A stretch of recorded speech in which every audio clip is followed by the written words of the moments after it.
Hello, adventurers and everybody else out there. Thank you for joining us today on our monthly Google Plus Hangout. It's going to be me and the BFFL today, Nana Darkoa, and we're just going to take you through our journey from adventures from inception to conception. I should know which comes first because I've had like 4 kids, but I don't know. Through maturity and where we are today. So we're just going to talk about our development, our hopes, our dreams, what we have in the works, what we've seen so far, and that's going to be the thrust. I like that word, thrust, of the conversation today. So, of course, the first thing we want to do is recognize Maya Angelou, who just passed. I tweeted myself that I can't be sad about her passing. I can only be grateful that we had her in our lives for this long, that she has been such a teacher and an inspiration for us, particularly in the realm of sex and sexuality, which is what a lot of people don't necessarily associate with Maya Angelou. You know, she's known for her activism, for her spirituality, for her wisdom, but she also was a teacher in the area of sex and sexuality. So I want to hand it over to Nana so that we can get this discussion going. Thank you so much, Malaka. I think for me, Maya Angelou very, very easily was one of the single most inspirational women in my life. She is a woman that, you know, when you have a bucket list, she was actually on my bucket list. Meeting her was on the bucket list. So I am beyond shattered because I had strategized on how I could meet her and I had a plan, but somehow it never really worked out. But the great thing is that through her books, I get a sense of who she is. I've read every single book she's written. The only thing I haven't written by her, I haven't read by her are her cookbooks. You know, I'm not a big reader of poetry, but I've actually read her collection of poetry. That's how much of a fan she is. And I learned a lot about sex and sexuality from her. I learned about feeling confident in yourself as a woman. And it was just in how she described her own relationships. And, you know, there was a scene and I think it was when she was in Ghana. So it was in All God's Children Need Traveling Shoes, which was actually the first book of hers that I read, but that was actually at the time fifth in her series of autobiographies. And she was describing this Malian man she had met in Ghana and the chemistry between them and how they were dancing, and the passion and sensuality was just oozing off the page, you know? Right. And I remember in other parts of her autobiography, she talked about some of the relationships she'd had, some of the casual relationships she'd had, some of the relationships that had progressed to become serious. She described her marriages. You know, she was married more than once. She told you the circumstance under which she left her previous marriage. So her first marriage, for example, was to a man called Angelo, and when she left, you know, when the marriage ended, I mean, she had become rather attached to the name. And there's this whole, I think it's actually quite a political thing, right? Yeah. Of women and them taking on men's name after marriage. And if the marriage ends, what happens? Sometimes the man is like, well, you can't use my name anymore. And what she did was then to add, you know, the last letter to the end of it. So it became her own unique name. Right. So her first husband was Angelo, Angelo, and she added a U at the end, you know? And Wangari Maathai also did something very similar. When her husband took her to court and said she could not use his name anymore because they were no longer married, she added another A. You know, that's a lesson for me about women and independence and identity. Your identity cannot just be taken away from you as well. So Maya Angelou taught me that it was okay as a single woman to be able to go into a bar and get a drink. She used to describe how sometimes she would go into a bar, get a drink, sit at the bar, and she'd always make sure to tip the bartender well because that way he keeps an eye on you. Little tips like that. So learn so much about her when it comes to sex, sexuality, relationships. I think she was a role model for so many people. I only hope that she knows how much she was loved, how much she's going to be missed. But for me, the other big lesson is it's so important as women to document our lives. Yeah. To write our stories, and she did that, and we all need to do that. And I think for me, that's one of the things I'm most proud of as people who founded Adventures, that we've provided a space for African women to tell their own stories, and we ourselves are telling our own stories. Yeah. Yeah, absolutely. You know, and you know, you talk about how Maya Angelou affected how your social norms and what you do when you go out or whatever. And for me, my introduction to Maya Angelou was when I was much younger. My auntie, who actually taught me how to write, was Auntie Tamu, and she introduced me. I think she's passed on. I haven't seen her in years. She's kind of like an angel. These people that come into your life, they introduce things to you, they disappear. They help you, they disappear. And for me, Maya Angelou taught me how to write, and she was my de facto kind of mentor. And the first book I read of hers was I Know Why the Caged Bird Sings. And I'd heard that phrase before, but it never had any real meaning to me until I'd read that book. And, you know, and she describes it there how she was sexually assaulted as a child. She went mute for 5 years. She didn't speak again until she was 13. And the depth and the rawness with which she wrote is something that I've always wanted to emulate, you know. And that's just something I've tried to do. And Maya Angelou, thank you. Thanks to you, I have 2 books.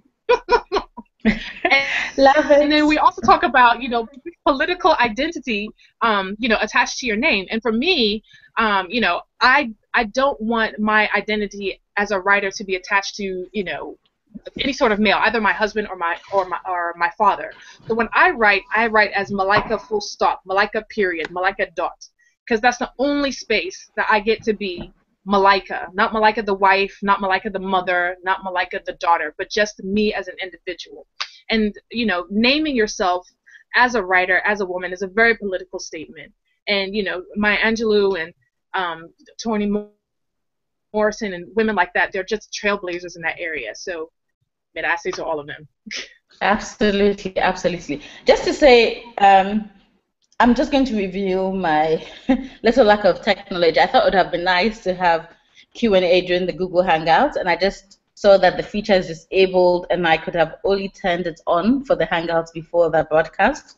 So apologies to anybody who's watching, and apologies to those who are going to watch this afterwards. Sorry that we couldn't take your questions during, but you know us, we're very good at responding to questions in the comments box. So if you have any questions that you want to ask Malika or myself, just post it in the comments box, because this will also be shared on Adventures. Nana, I don't know if I'm getting screen time. Are you clicking on my face when I talk? No, as soon as you talk, it just goes to your face. No, like it doesn't. But that's what it's doing right now. Look, this is me. And then I'll stop talking, and it will move to you. No, it doesn't. Click on my face. This is so funny, because on my side, it's clicking. Can you now see your face? Can you now see your face? Yes, I'm happy. Okay, all right. So I will manually switch it back and forth. Look, I'm going to switch it back to me now, because I also want my screen time. Fine. But I'll manually switch it between the two of us when we're talking. So I'm going to ask you a question, Malika. So you remember many years ago now. We're getting old, though, Charlie. We're getting old. Charlie. But we are aging gracefully and beautifully, even if I say so myself, honey. I totally agree.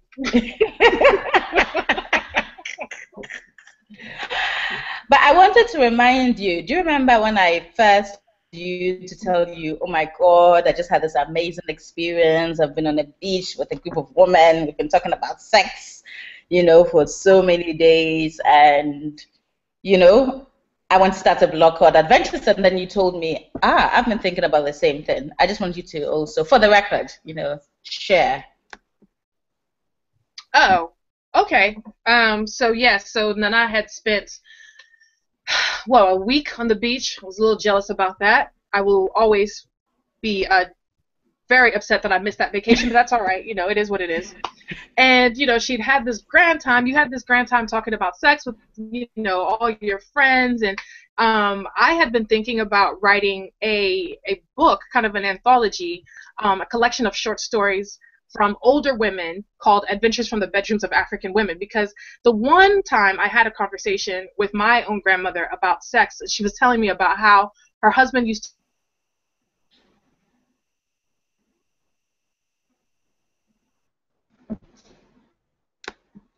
Okay, for some reason, Malika seems to have frozen. But I just want to say thank you to Zawadi for those comments. Zawadi confirmed that yes, Malika is getting screen time. And I don't know why. Malika, who is rather in the US of A, where I expect all her technology to be perfect, her technology seems to have frozen, and me that I am in Ghana, where I am scared that at any moment our beloved Electricity Corporation of Ghana would turn off the light so that we have a break in transmission, I'm still connected.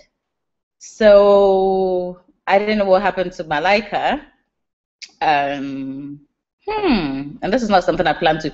But anyway, just to say that for those who are watching us live, if you do comment on the Google Plus page, it's sort of, I see it come up on my screen. So thank you, Zawadi, again for that comment about we're aging like fine wine. I like that. I like wine, so very appropriate. I shall be sure to consume just about the right enough to make sure the aging happens properly. Yes. And I wonder what happened to Malika and how I can try and get her back. Let me see how I can get her back. In the meantime, whilst I'm trying to get Malika back, oh, she's completely disappeared. That is so funny. I'm sure she'll be able to come back. So let me also just share from my side of the story, you know, the genesis of adventures. I've already spoken about that holiday. Rang Malika up. She told me that she was looking to start a short story collection called Adventures from the Bedrooms of African Women. So for everybody who has been wondering, where did the name come from? That's where the name came from. And I loved the name. And I said to Malika, look, you want to do a short story collection. I want to do a blog. Why don't we do a blog and then later turn it into a short story collection? So Malika just sent me a message saying my internet dropped. I'm going to send her one back saying, can you come back on? Oh, she's back on. Yay! Malika, how can this happen in the US of A? I thought these things only happened in Ghana and all these other deprived African countries. It's AT&T. Let me just go ahead and put AT&T on blast. AT&T, your service sucks, okay? I'm going back to clear. Okay, so I had to be just nattering on what else you were going, but you can continue now. Oh, okay. I don't even know where I dropped off. Did I get to the part where my grandfather farted on my grandmother? Oh my God, no. No. So anyway, I was talking about how the one conversation I had about sex with my grandmother, because I never had these conversations with my own mother, she was telling me about how mischievous my grandfather was in bed. And I was like, well, what do you mean? And she said, well, you know, he used to lift the sheet up over both of them, trap her inside, and then fart. And I was like, ew. That's disgusting. It is disgusting. But then I was like, okay, so what other adventures do African women have in their bedrooms? So that's how I came up with the name Adventures from the Bedrooms of African Women. And Nana, you and your friends on the beach were in the same kind of vein, talking about the same sort of thing. And it was just kismet, you know, it was meant to be. True. And it's been like how many years? We started in January 2009, so we've been going at it for like 5 years. No, more than 5 years, for 6 years. We started January 2009, so the whole of 9, 10, 11, 12, 1, 13, 2, 14. 3. We're in our 7th year. No. We're in our 7th year. We can't count. No, my son was born in 2009. He's 5 today. It's 2014. But we started in January. January 2009. It doesn't matter. This is May. No, Malika, so the whole of 2009 we were blogging. That's the whole of 2010 we were blogging. The whole of 2011. The whole of 2012 we were blogging. The whole of okay. Math was never my good point. You remember that anyway.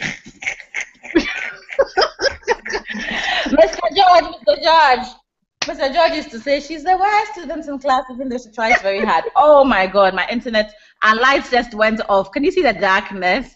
Let's just hope I don't lose the connection. If I lose the connection, oh God, like this is just real, man. Like if you're watching this, this is real. This is how we live. The security guard turns on the generator very, very quickly. Otherwise, I'll lose the connection. If I lose the connection, what will you do? Let's come up with a, on the spot strategy. I'll rap for them, Charlie. You can't just rap. You have to say something sexy about adventures. I'll rap in sexiness. I'll rap in sexy voice. You have in sexiness. Okay, all right. So I'm still here. Malaka, so when we started the blog, you were anonymous. Why was that the case? I was anonymous because I come from, well, I don't come from a very religious background. I was living a very religious existence. And I had to consider well, first of all, I had to consider my dad. I was like, my dad, I mean, I'm an African child. Sorry, okay, go on. Unlike your parents who are very, liberal and open or whatever, my parents are very conservative. Well, I'll let you answer that. My mom was Muslim, my dad was Christian, and he's an African dad, and you don't talk about these things. Every time there's a girl walking by that was pregnant, she always gets pointed out, and that's a bad girl, stuff like that. And so there's this whole stigma about sex and discussing sex, or even the possibility that you would ever have sex. And it was still something that I wanted to venture out with you on, but I was like, okay, well, I need to do so in a way that nobody can connect my identity with these other people, specifically my parents, and more specifically my husband, who is a deacon in the church. So when I first started blogging, I was Abena Jechi.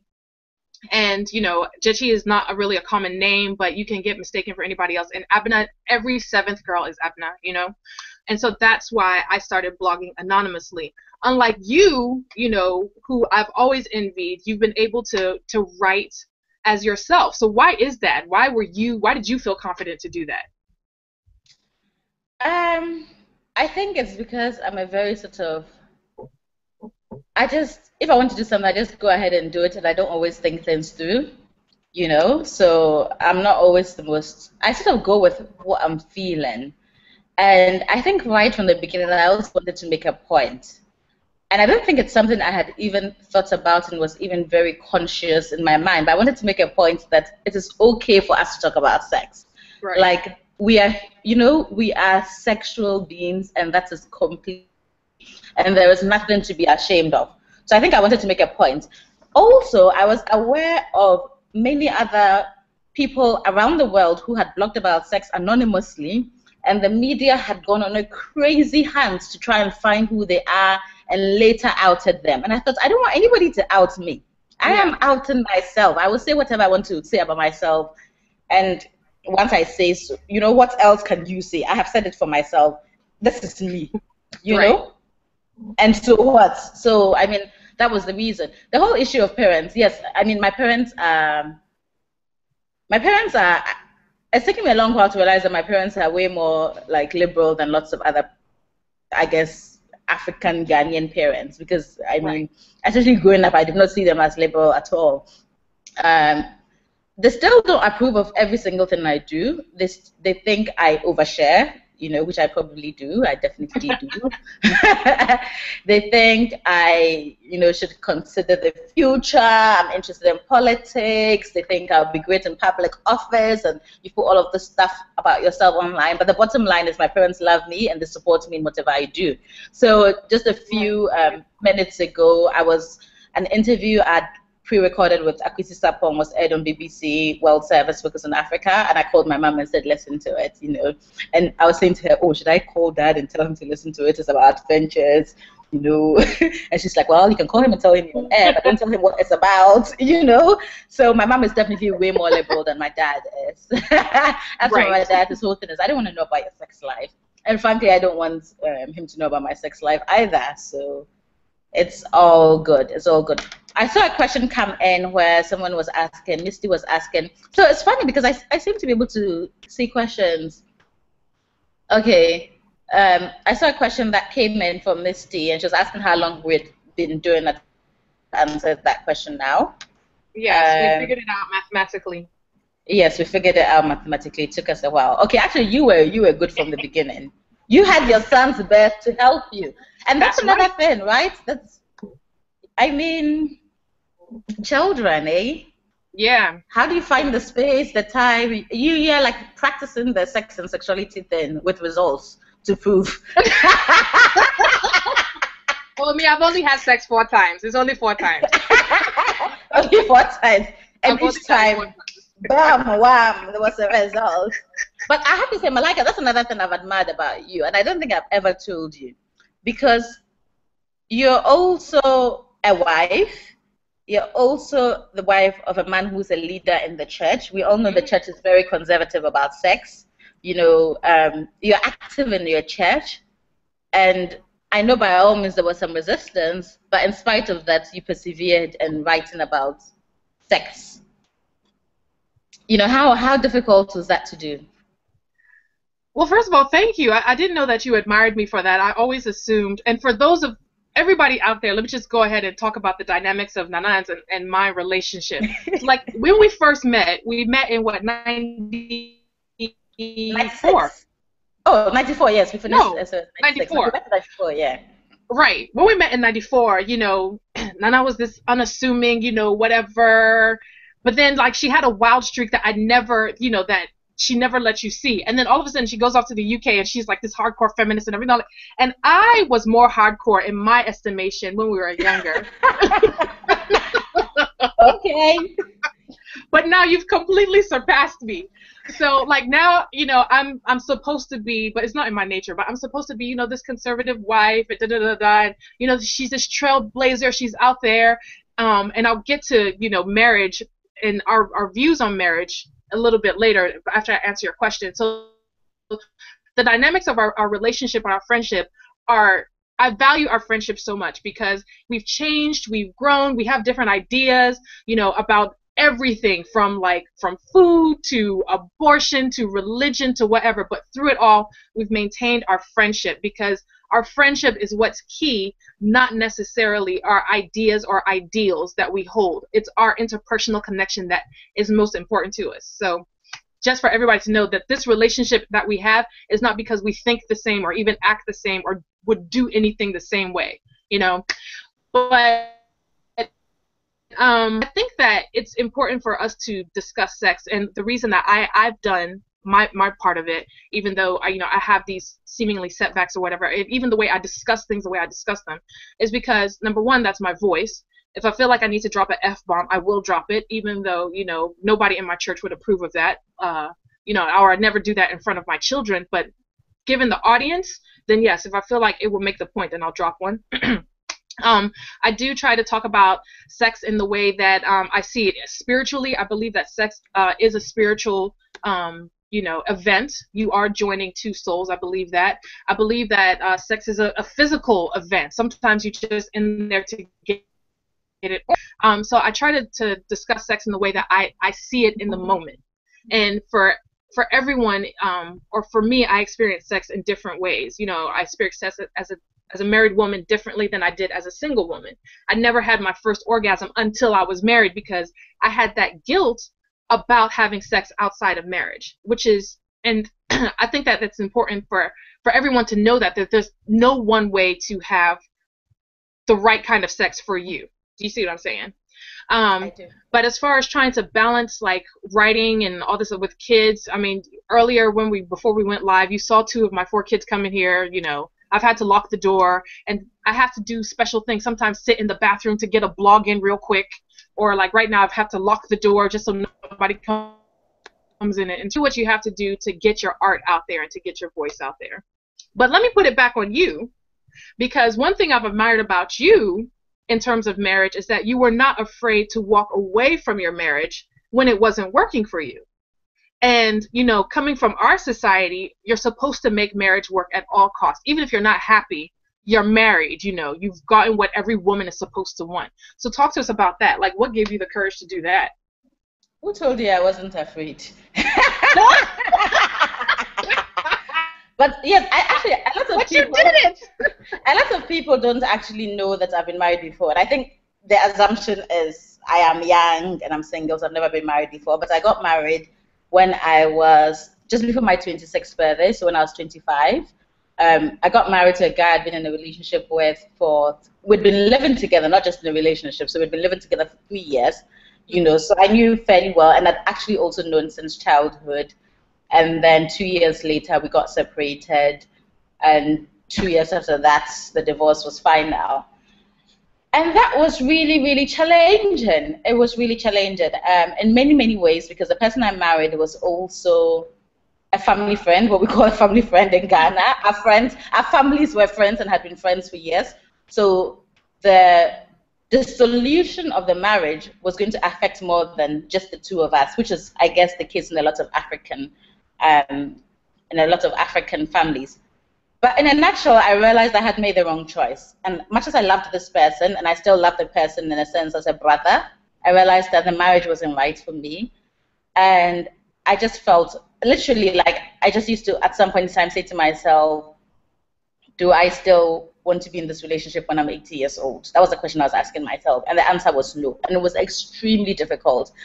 In particular, the last 3 months before I moved out, like I moved out, came back, moved out, came back. There was a friend of mine who's twice, and that was easily the most difficult, emotionally difficult 3 months of my life. Wow. And I used to say to myself, if I can go through this, I can go through anything. And seriously, nothing in my life since then has been as difficult. Divorce takes a toll on you. And this wasn't even the divorce. This was the emotional divorce, right? Yeah. This was that trying to cut yourself off from somebody you have committed yourself to, that you've been living with for 3 years, that you have said to the whole world, I'm going to be for the rest of my life, and you realize I have made a mistake. Yeah. And the mistake doesn't just affect me, it affects families, Yeah. So that was really difficult. But then I just realized I had to do it. And luckily, the guy I married, in the long run, he was supportive in the long run, in the sense that, he signed the divorce papers. And also, we really didn't have much. We were a young couple. Literally, I remember in our living room, we had like two two-seater sofas. I took one sofa, he took one sofa. I mean, those were the kind of things we were divided. He was like, you can take all the plates, you can take all much to take. There was no property to split. There were no children to fight over, And then as soon as I filed for my divorce, I moved to Ghana, and in a sense, I started a completely new life. And I remember one of my best friends at the time saying to me, like, wow, you're like a completely different person. But it's funny, the issue of relationships, because we've had 2 questions come in about relationships. So let me read it. Okay, there's a question that's coming right now that's directly about the marriage. The question is, Nana, was there mediation done before your divorce was final? I'm just wondering how it works in Ghana. Okay, so the guy that I married, he was Ghanaian, but we were living in the UK at the time. So we went to see a counselor. And I initiated the meeting with the counselor. So there were times I saw the counselor independently, and there were times we saw the counselor together. So we had counseling as opposed to mediation. And literally at one point in time, the counselor said to me, so why are you trying to make this marriage work? Wow. And for me, that was a hard-hitting moment, because I guess it was very obvious that I was coming to the counseling thinking I'm trying to make the marriage work, when really I did not want it to work, or when really deep down I did not need to be in the relationship anymore. Right. And that was a moment that made me think, like, oh my God, no, why am I trying to make the marriage work? Why am I going for counseling? Actually, what you need to do is have the courage to leave, Yeah. And leaving was difficult because we had a nice, comfortable home in suburban London, and I moved into an inner city flat where people used to spit in the left, and I'd be so distressed. And that was one of the reasons I moved back the first time. I was like, oh my God, I can't deal with these people. I can't deal with the noise. I can't deal with this. And then I went back and I'm like, no, I'm not happy. You need to deal with it. So it's not difficult to leave a relationship. But there are other questions that have come around my relationship. So let me just pose some of those questions to you, Malaka, because I don't know if you can see them. I can't. Okay, so one question is it permissible for a married African woman to have outside relations when they are not a partner? Is it normally kept in secret, or is it normal for personal friends to know what goes on? So Malaka, I'll let you have a stab at that, and then I'll also share my point of view. Okay, it kind of cut out. Let me see if I understand the question. Is it permissible for a married African woman to have sexual relations outside of her marriage? Is that what they're asking? Yep, that's the question. And then should you share that with everybody? And if you were having those kind of relationships, like if you're having an extramarital affair, is that the kind of stuff your personal friend would know about? Oh, your personal friend? Yes. So in a sense, there are 2 different questions. One is it's more or less socially sanctioned. Yeah. And 2, if it's not socially sanctioned, or if it happens, are your friends likely to know about it? Right. I think we all know that it is absolutely unacceptable for an African woman to have, a married African woman, to have sexual relations outside of her marriage. We know that for a fact. Now, for men, it's expected that they would step out on their wives. It's expected that for a married African man, because as an African man, you're supposed to get married, and you're supposed to have several other little girls to fulfill the needs that you wouldn't have your wife do. So, for instance, if you want fellatio, you don't want the mouth that your wife sucks your penis with to go kiss your kids. You want your side chick to do that. So, whatever, which I think is absolute bullshit. Sorry, I said that. I didn't mean to say that. You don't know who's watching. But anyway, and but no, I don't think in that sense, because of our cultural and our social norms, that it's expected for an African woman, or even acceptable for her to do that.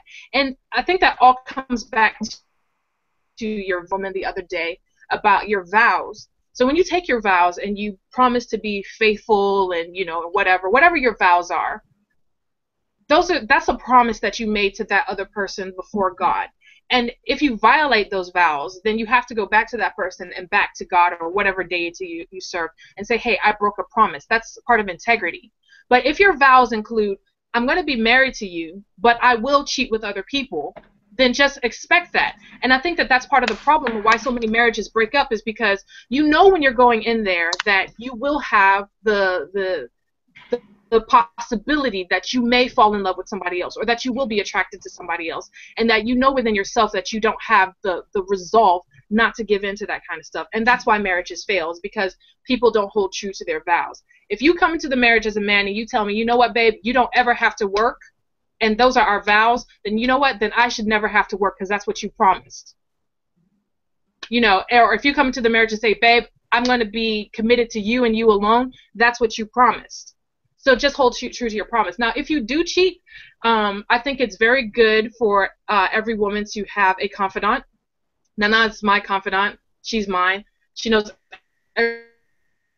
everything. There's areas that that I won't mention here. And I think that as women in general, yes, you do have a best friend, a confidant, or whatever that you would share that with. And for whatever reason that might be, it might be, okay, wow, I'm really feeling guilty about this. Talk me through it, or wow, that was fantastic. Let me tell you, blow by blow, what happened. So I hope I've answered the question. Yeah. And in my experience here in Ghana, married women do cheat. They just make a lot more of an effort than men to cover it up, right? Whereas, in a sense, the men's cheating is socially sanctioned. For the woman, it's not socially sanctioned, and there are lots of consequences for women cheating. And I usually find that in the women I've interacted with, and the good thing with Adventures is it's made a lot of women sort of share openly with me, like even complete strangers some of the time. I find that a lot of women who cheat, who are married, they're cheating because, one, they're not sexually satisfied in their relationship, for whatever reason, or two, because maybe out of frustration, their husband hasn't cheated for years and years and years, so they feel like, okay, I need to get my own. And because of that, I just generally feel like people really need to consider having open relationships where they're just honest. Seriously. Like me, I say to people I'm in relationships with, if you want to be with somebody else, let me know. Because it's a matter of our health and our safety and our security. If it's just the two of us, then we know what we are doing and what kind of protection we are using. If it is me, you, and some other people, let's also know that as well. Right. So I'm personally all for open relationships. Let's just be honest. But that's the problem. People are not able to be honest. And I think it's hard, but people just need to be honest somehow and negotiate this before they get married or before they get into relationships. What kind of relationships are they going to have? Are they monogamous? Because for me, one of the most scariest bits is the highest risk indicator for HIV and AIDS in West Africa is marriage. Right. Yeah, married women are the ones catching HIV because they are having unprotected sex with their husbands, who are clearly going around and having unprotected sex with, other people. With the world. Yes. Yeah. So I think it's an issue. And then there was a question that came in earlier about how do our intimate partners feel about adventures and us writing about adventures. So do you want to go? Do you want to have a go at that first, Malaka? Yeah, I'll go with that because my answer is so short. So, my husband specifically does not want to have anything that we do out there for the world to see, to read about, to know about. And in the beginning, we've actually talked about this in the past. In the beginning, when I first started writing, he didn't want me to write for adventures at all. And I was like, okay. And then I tried it for a couple months, and I was like, this isn't right. I said, dude, you're just going to have to stop reading because I'm not going to stop writing. Because that's like me asking you, he's a web developer. That's like me asking you not to code or not to fish or not to paint or not to do all the stuff that you enjoy doing, and that's not fair. When you want to sit down and watch football, I don't have to be in the room with you. When I want to sit down and write for adventures, you don't have to read. You don't have to. So that was our compromise.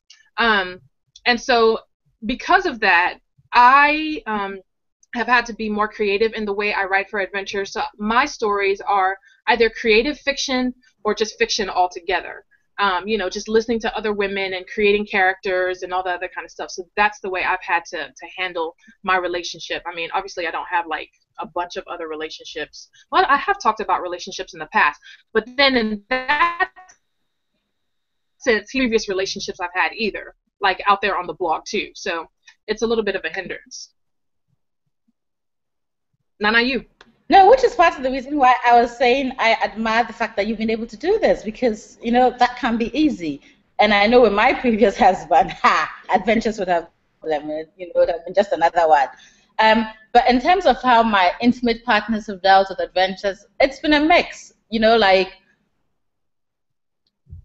I haven't had that many committed relationships since my divorce. I have had 2, strictly speaking, relationships where I felt like, yes, we had committed. We said we are boyfriend and girlfriend or we're in a relationship or whatever. And both of them, actually, I met through adventures. Or because of adventures. I shouldn't say this, but yes. So my sort of 2 most committed relationships were all through adventures. One was a long-distance relationship, and one was, one was very short. It lasted for 3 weeks.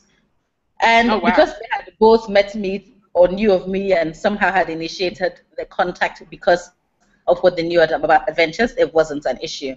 At the same time, there are people I have had, a casual relationship with who are like, are you going to put that on the blog? And I'm like, I don't know. I might not. It depends. And I've also had one particular person tell me, please do not write about me on the blog. Oh, Charlie.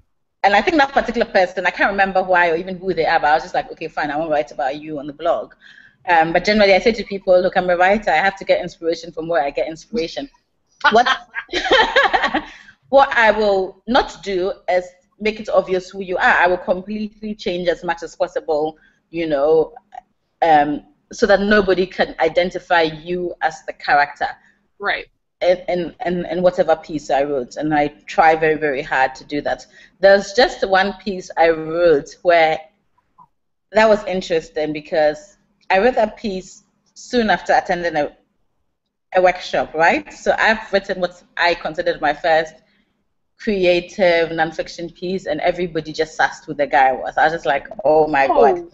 So I was planning a part 2 to that, but I did not do the part 2 because everybody who had been at the workshop put 2 and 2 together, and they actually made 4. But it was actually like a flattering piece about the guy, so he had no complaints. I think it's when it's not so flattering that people have issues. But yeah, I say I'm a blogger. I take inspiration from my life. So Charlie, you know who I am anyway. So you don't have to. You can choose not to be involved with me if you're worried about me writing about you. Right. That's so funny. I can hear the children knocking on the door, going, "Mommy, how do you manage? How do you?" Well, that's the youngest one knocking, so I'm just going to wait for her to go away. And if she doesn't go away, Nana, keep talking to the people because she must need something. No I'll be right back, folks. No worries. You see, like the life of a real multitasking adventurous sex blogger, mommy blogger, Malaka Grant, having to check in on the children in the middle of a hangout. So yes, please, if you do have comments, if you're watching right now and you have comments, you can make a comment on the Google Plus page. I see the comments, so I can read it out, and then we can respond to your comment or to your question. Let me just make a plug about our Twitter page, Adventure From. It's actually Adventure From. Because Adventures From was taken. Yes, by some Yawa people. We don't know who they are. But you know what I realized like a week ago is that we could have put adventures with the $, and that would be Adventures From. Really? And people who did a search would have found us easily? No, they wouldn't have found it, but it would have said Adventures From instead of Adventure From. Because we sound like bush girls. Adventure From their bedroom. No. I think people recognize that, actually, we are not bush cry. Okay, we have some bush elements to us, but whatever, actually. We're just all-rounded human beings. Yeah. So, Charlie, what can we talk about next? Okay, Malaka, what's the future for adventures? Or am I going too far into the future? No. Okay, you're going to say something. You're going to say something. Go back. Let's go back. Let's go back. So I wanted to talk about how adventures has inspired people. And since you're the one who does a lot of traveling, you can talk to us about how, you know, where you've gone, and people have been like, oh, you're Nana Darkoa. Are you Nana Darkoa from Adventures? So, you know, what kind of reach does Adventures have that has surprised you? The reach constantly amazes me. It constantly blows my mind. So in April, I attended a meeting organized by the Association of Progressive Communications on gender, internet, and sexuality. And one of the goals of the meeting was to create an evolving set of feminist principles around the internet. And you know, they were talking about sort of key feminist interventions with technology, and one woman cited adventures as a key feminist intervention with technology, like the existence of adventures. I was blown away. I was like, wow. And I mean, for me, I'm like, oh my God, they're mentioning like key people, what they have done in terms of technology, and adventures gets listed. Like, that for me was mind-blowing, you know. And also there were three African women there who spoke passionately about what adventures meant to them. There was one woman who said for her, literally, as a lesbian woman, when she had moved back to her country, adventures had been a lifesaver because she could go there and actually read stories about other African women who were also lesbians, who are also lesbians. So, you know, you're not the only lesbian in the village, for want of a better expression. You know, I know for people to just knowing that there are other women who have survived sexual violence, you know. Yeah. I know that's been huge. Those gay African man I'm talking up to and advising who's looking to set up a similar platform for gay African men, because some people want to pretend that homosexuality, you know, somehow on our continent it missed us, which we all know is not true. And I think the best way of showing that something is true is by you know, documenting your own story. So he's looking to do that. There are men who have spoken to me about wanting to do the male version, because some people were like, oh, why don't you also do adventures from the bedrooms of African men? I'm like, I'm sorry, I'm not interested. You guys deal with your own issues. You know? So there are also men who have spoken to me about that, but they haven't managed to make it happen yet. Yeah. Constantly amazed. And of course, the fact that in Ghana, we won Best Overall Blog 2 consecutive years. Yeah. So thank you to everybody who voted for us last year, who voted for us this year at the Ghana Social Media and Blogging Awards. You have no idea how much it means to us. My only issue, and I'm going to mention it here, last year you gave us cash. The cash held though. This year, only certificates. I haven't even picked up the certificates yet. Both Malaka and I were not to the country. So we sent one of our superstar friends, a beautiful actress, Edith, for along to go and pick it up for us. Yes, thank you, Edith. You know, she picked it up for us, and I'm like, okay. And did anything else come? Because she sends pictures of the certificates, and she was like, oh, that was it. I'm like, how? And the envelope was empty. Yes. You know, And so that was the only disappointment. So sponsors, please sponsor Ghana blogging. We don't really make money, but we need to keep our sites alive. You know, I think our domain name will be up for renewal very soon. It will be nice for us to have some money. And also, you know, something small for our pockets would be nice. So please, I beg. But yes, we want to appreciate Ghana Blogging and Social Media Awards for the best overall blog. Everybody who voted for Adventures, we appreciate you. We thank you. For me, that's been the best kind of acknowledgement we received, right? Because there's nothing like support from your home country. And yeah, it feels like Ghanaians online, you know, support us and love what we do. So I'm really, really happy. Yeah. I can hear more knocking from your side. So anything from your side, Malaka? They should just get out. So anyway, but I wanted to also expound on something you were talking about, and that's support from our own country. And do you remember when we first concerned that it wouldn't be well received by Ghanaians? You know, but the thing that has amazed me and has pleased me is everyone has been. We haven't had any negative comments that I can think of or that I've heard of concerning Adventures. And it's like, it's almost don't forget that one troll we had that literally I had to mark as spam, but literally he was just the one who was being very, very the troll. Do you remember him? Yes. But yeah, I mean, but he's one troll, so like one troll doesn't spoil the bridge. I mean, it's a troll, you know. Like you said, you mark him, whatever. But of course. So like to say we had 100%, he had to be that outlier. So thank you, Mr. Troll, for being our outlier. You exist for a reason. Love you. But yeah, I mean, I just like thank you, Ghana Blogging Awards. Thank you, like everyone that reads us. You know, from South Africa, from Japan, from Thailand, Germany. You know, it's like we have so many readers around the world that it's fantastic. So, but yeah, but for me, having that home-based support is really, really, really important. So I just wanted to piggyback off of that. But you asked about the future. I'm going to give a short answer, and I want to hear what you think about the future. And yes, sponsors, please sponsor Ghana Blogging Awards, because that's going to be one of the ways that we monetize. But we have wonderful guest contributors. And one thing that Nana and I have talked about is also sharing money, any money that we get with our guest contributors. Unfortunately, we're not at that part yet. But when we start, you know, monetizing the blog and, you know, with the support and awards and things like that, then we'll be able to share that money with our constant guest contributors, and you know, and encourage women to write, because I mean, I'm not even aspiring anymore because I'm published now, but as a writer, I want to give everyone a platform to have an audience to build that writing career should they want it. And you know, on my end, I mean, you recruit people, we both recruit people. I've talked to so many women that are like, wow, thank you for letting me post this on Adventures. I had this story in me. I had to get it out. And to get that sort of feedback and support from readers has been so important and so vital to me. You know, thank you. That's the kind of person that I want to support in their craft and their art. And so for the future, I see that going more and more for us, you know, getting money to encourage other writers, because writing is not something that you really develop revenue from, sadly, you know, but everyone loves to read. And I think it's important to pay the writer. I would love to see Adventures the movie, like a web series or something like that. That would be fun.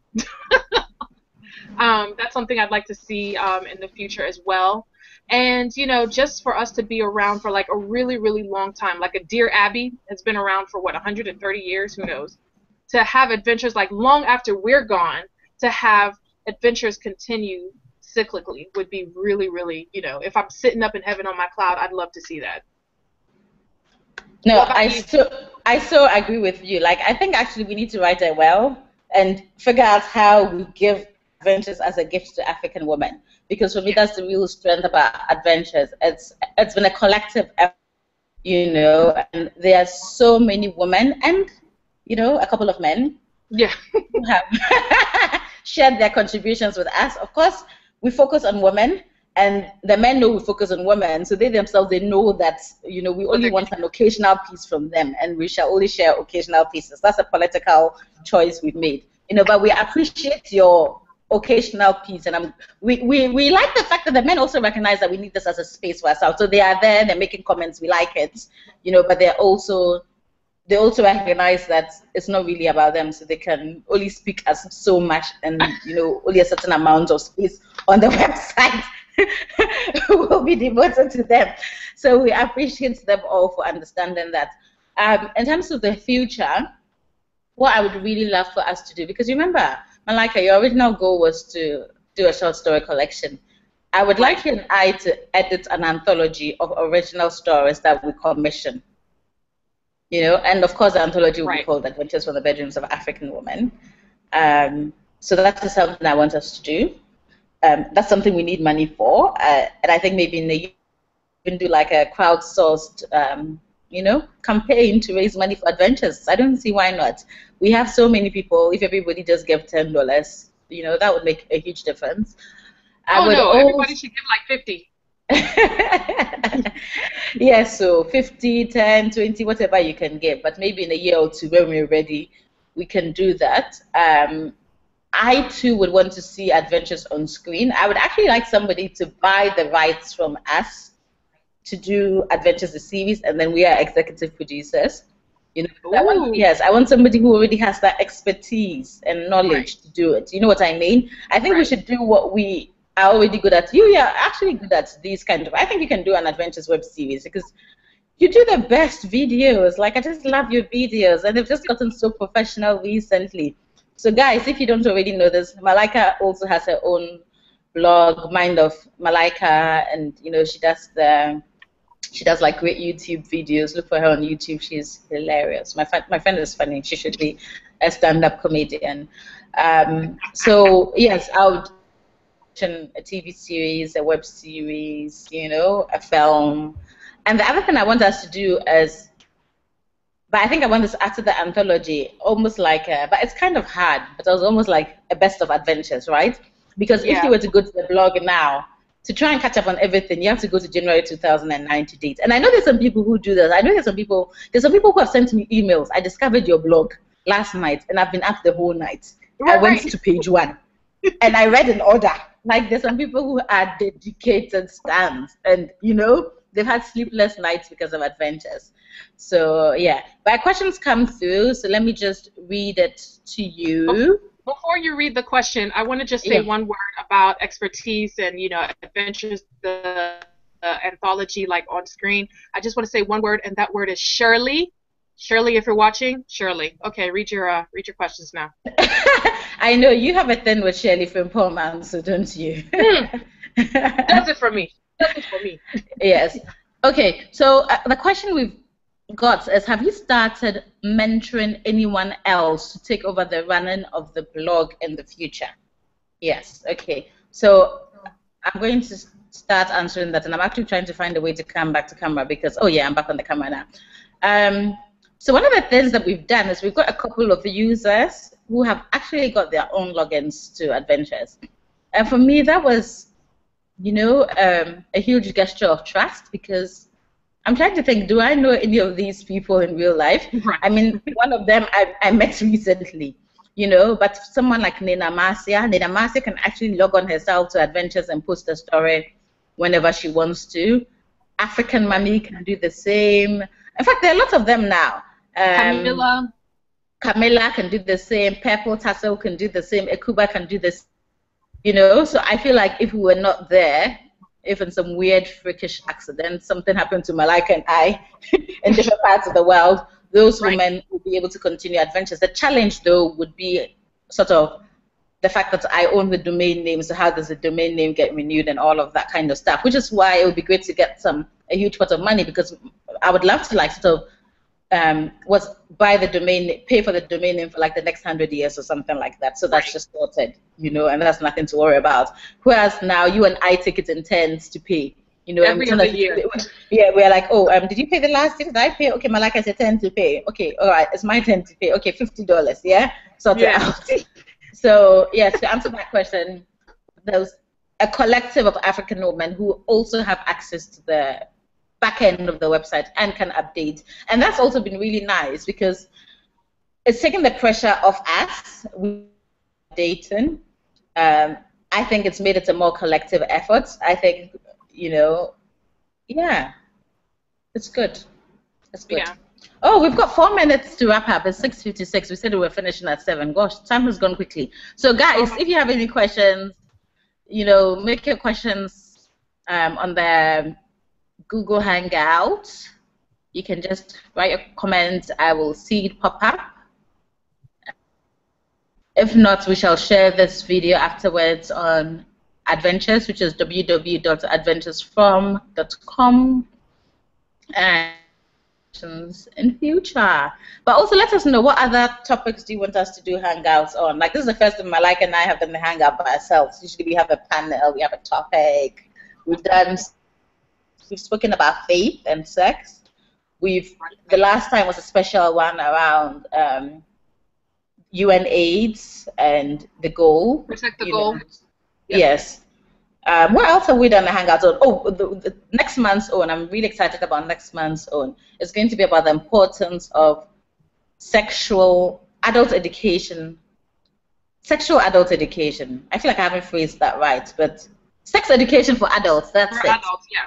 Yes, and I guess I can announce who our guests are going to be Miss Butterfly, who runs a pleasure shop in Nigeria, Miss Afropolitan, who runs the Miss Afropolitan blog, Zawadi, who is an amazing sexual rights activist from Kenya. So I'm really, really excited about that conversation, and I shall share those details in due time.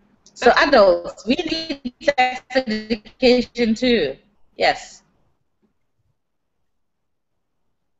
What was I going to say? I was going to ask you something. Crap. You see, I'm getting old. You are getting old. I'm getting young. I am. Yeah, you're getting younger. You're sucking the life out of me. Hey! Okay. I just discovered Tiwa Savage, right? Oh, you know who she is? Are late to the game, Papa. Of course I know who she is. What planet are you on? So late. So late. So I just did an interview with Wiala, who's my new crush. Love her so much. Yes. Wiala, if you're watching, we love you.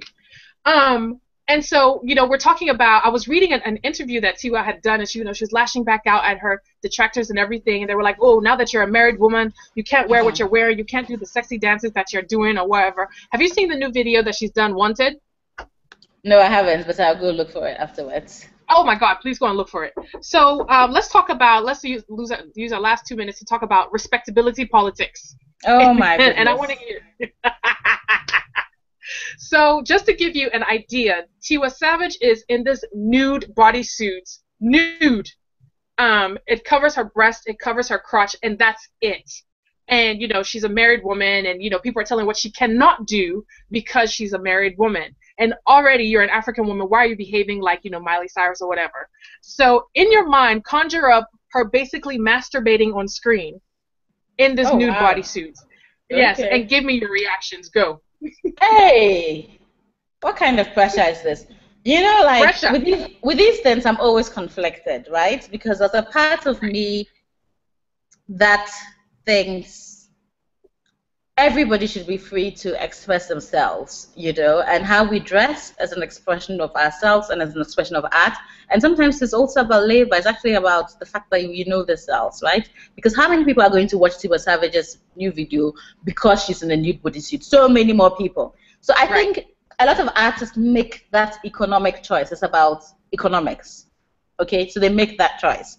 And there's the other part of me that's like, well, why don't we try and do things differently? Like, this has been done so many times. I'm really, really bored. Like, for me, it doesn't do anything exciting. Like another naked black woman. That's just like a stereotype. So there are these two conflicting sides which I cannot reconcile, but I'm okay to not reconcile them because I don't think every aspect of us can be reconciled. And I think it's for Tiwa Savage as an artist to decide. Funny enough, I follow her on Instagram, and she was in Ghana recently, and then I saw a picture update, I think yesterday, where she was like, I've just arrived in Nigeria. You guys, what's in Nigeria? You're making so much noise. What are you saying? So clearly this is what she was referencing to. You filled in the blanks for me. And I think as an artist, as an adult woman, she has the right to make her own decisions. And people should not think that, shouldn't be so ready to box people up. Now that you're married, you can't do this. People get that in Ghana as well. Or now that you're married, you can't wear this kind of dress. It's not even a nude bodysuit too.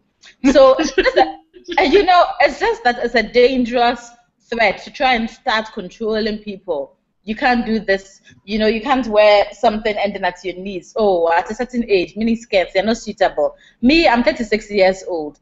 You know, my most favorite comfortable thing to wear is a bodycon skirt. I just go to the my stomach is not as flat as I would like it to be, but I know that my legs are hot.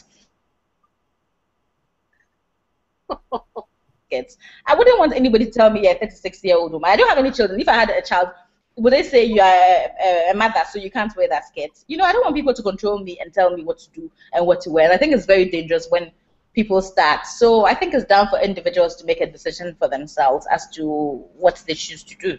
You know, and I don't know if you saw the post I recently wrote about African feminist porn. You know, maybe in the future I'll decide to start creating African feminist porn. So me too, I'll be a pornographer. People will say, oh, you're a feminist, you shouldn't make porn. But me, I'm making African feminist porn. So, you know, it's down for me to decide. And I won't always be comfortable with everything. I just have to figure out for myself and think through it and make the decision for myself. Right. So I think. So yeah, thanks. So I think we need to come to some closing thoughts. It's now 7:02. Right. So we need to close. We need to stick to time. We have to buck that trend. So closing thoughts on my end. First of all, thank you for you know, keeping adventures alive, afloat. Thank you for everything you do. Nana does so much. When people give her the kudos for being the curator of the blog, I'm like, all kudos to Nana, because she's gotten Web for Africa on board. You know, she's the one who got us on board for Blogging Ghana. You know, she goes out there and she gets advertisements for our site. So thank you for everything that you do. I wish I had more time to do it and do it well, but as evidence from the knocking, I just want to thank you so much for everything that you've done and for introducing me to blogging. She actually introduced me to blogging because, like I said, I was going to write a book, and she was like, no, let's do a blog. I'm like, what the heck is a blog? What is that? I've heard about it, but I never knew what it was. And I'm like, ding, ding, ding, it all makes sense. So those are my closing thoughts. Love you. That's it. Aww, I love you too, BFFL. Me and you, kissy, kissy, love you forever. No, but Malaka, thank you for being there, because at the beginning you weren't very active. I knew you were always there. I knew I could always talk things through with you. And then when you started your fictional series, If Fasua the series, that is what started the whole trend. I can't speak trend of fictional writing on adventures, because prior to that, everything was a real life story, right? But then I think introducing fiction to the blog just opened up a whole new space where people could be creative, and where people who couldn't write before could now write. Because the great thing about fiction is, who knows if it's inspired by real life, right?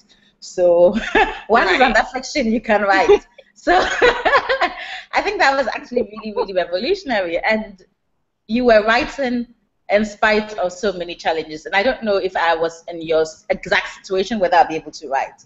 So, you know, well done to you too. And whether you were writing or not, whenever I sent you a message saying it's your turn to pay, you would pay up. I'm like, the name need to update it. This is you and I. You would pay up. So I could have done it on my own. And sometimes I feel like I get unfair recognition for adventures, but I also know it's because I've been open from the very beginning. So lots of people have associated me with adventures and this kind of stuff.